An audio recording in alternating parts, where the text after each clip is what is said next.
Hi, I'm Erica Farber, President and CEO of the Radio Advertising Bureau, and welcome to the first RAB Work Q Report of the new year. The hard work by so many of you this past year reflects radio's place in the media landscape.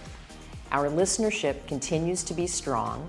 We're experiencing digital growth each quarter, and most importantly, we're delivering marketing solutions for our advertisers. Now, it's critical we continue to engage our listeners and offer them diverse content wherever and whenever they want it.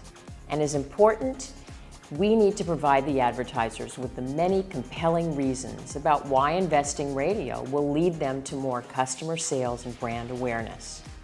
Now, 2014 is promising to be a good year, and there's no better way to usher it in than with a special preview of what's ahead for radio, directly from broadcasters who are operating and managing stations across the U.S. in all size markets. We've asked some of your friends and colleagues to share their insights as to what they're thinking about for the new year.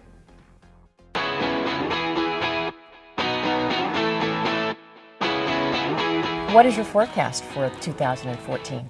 I am hopelessly optimistic about 2014. We're expecting it to be a good year. We're going to have an up year. I'm very excited for this year. I feel pretty optimistic about it. I'm excited about 2014. Well, I think the tide is turning more for the positive. We've got some fast-growing properties. A lot of the investments that we've made are starting to pay off. The acquisitions that we've made are going really well, and so we're really excited about 2014. Obviously a political year, that's proven to be big. For one, it's a political year, which I think will be good for the business. Political makes a bigger difference in small markets than it does to us in big markets, because in Nashville, all the political money goes to television. But in the small markets, we can do a significant amount of political business. We're hoping that automotive comes back, even if it comes back in a moderate way. I think that could be a good driver for the business. And I think every year we get better and better as an industry in selling digital. So, digital is clearly growing in bigger numbers than transactional business and national business. So I think digital is another way that will continue to get better. We really want to deepen our radio involvement on the digital side. We've got some really good ideas happening both in Phoenix and Seattle. In Seattle, we're doing a lot of podcasting. Given that it's principally talk and sports, we have products in those markets that people want to make an appointment to listen to, and we're really excited about that. We've put a lot of our efforts into our digital sales front, and it's not even necessarily our own O&O products, our own websites. We sell a lot of different things through some of our third-party connections. What we found is that a lot of our customers actually want help doing that. They need help in search, they need help in reach extension, and so we've put a lot of effort into teaching our salespeople how to sell beyond our own things. So we've had great success this year. In 2013, our digital is up 55% year over year. So we think that's a little bit of a secret sauce for next year and to continue to push on digital. Two things that I think we need to do on a continued basis. One, we have to stay great at what we've always done and what radio's done for 8 decades. We have to stay great at that because that's still where 92% of the listening is, and it's where the majority of the revenue is coming from. But we just have to also get even better at what we're doing on the digital forefront and how well we sell that. And so really that's going to be an area of concentration for us, as it has been in 2013, and in 2012 it'll be that, but in an evolving basis in 2014. Really what advertisers are looking for is better partnerships and more value.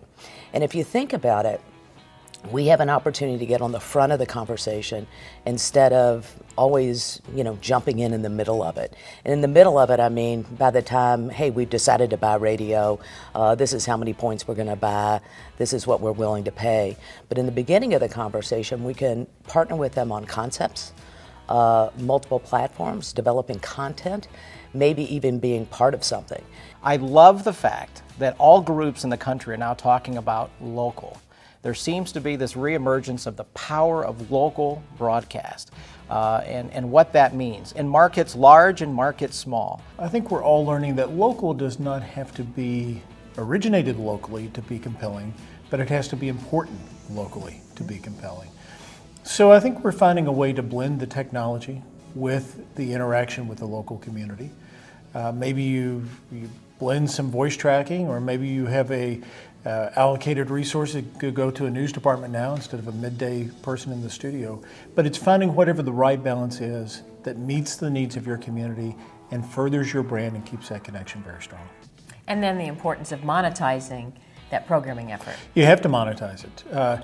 I was telling somebody the other day that, certain number of programming people say we're in the entertainment business, and a certain number of my salespeople will say we're in the advertising business. The reality is we're in the listener accumulation business, because if we don't bring listeners into the radio station, into our products, then we can't service our clients. We can't convert that into revenue. And fortunately, I think that, at least in our markets, we're seeing that combination of being a good corporate citizen and being involved in the community is converting to dollars. We try to find people who are looking to invest in themselves on a career basis and do something that they actually are passionate about, as opposed to looking at it like, here's my new job.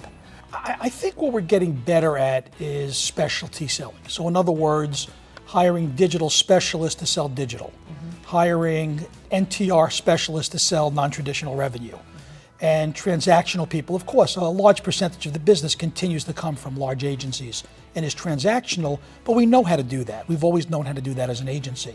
But really getting people that can sell direct, instead of making everybody be a 5-tool player and expecting every salesperson to know how to sell every bucket. I think we're getting more involved in specialty areas, which I think is a good thing to do.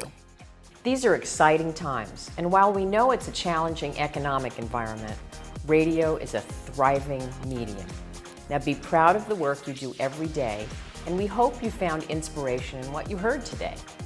And as you plan for the new year, remember that RAB is here to help you meet your revenue goals on a daily, weekly, and monthly basis. We're at work and ready for your questions, so just ask RAB.